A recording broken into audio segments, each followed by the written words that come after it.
Telangana assembly ఎన్నికల counting దృష్ట్యా రాష్ట్రంలో రాజకీయం హీటెక్కింది. ఓవైపు ఎన్నికల్లో పూర్తిస్థాయి మెజార్టీ వస్తుందని రాష్ట్ర కాంగ్రెస్ నేతలు ధీమా వ్యక్తం చేస్తున్నప్పటికీ అప్రమత్తంగా ఉండాల్సిన అవసరం ఉందని పార్టీ అధిష్టానం రాష్ట్ర నేతలకు సూచనలు జారీ చేసినట్టు తెలుస్తుంది.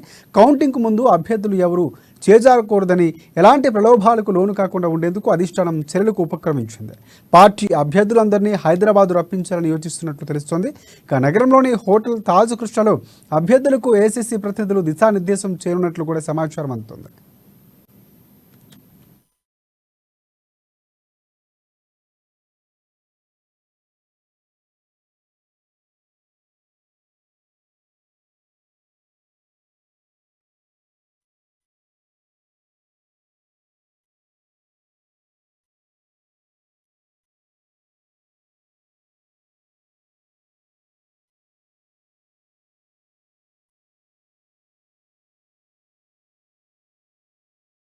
మరోవైపు రాష్ట్ర వ్యాప్తంగా ఓట్ల లెక్కింపు జరగనున్న 49 కౌంటింగ్ కేంద్రాల వద్ద ప్రత్యేక పరిశీలకులను ఏసీసీ నియమించింది. ఎన్నికల ఏజెంట్కు ఎమ్మెల్యే ధృవపత్రం ఇవ్వాలని తెలంగాణ కాంగ్రెస్ నేతలు రాష్ట్ర ప్రధాన ఎన్నికల అధికారి వికాస్ రాజును కలిసి కోరారు.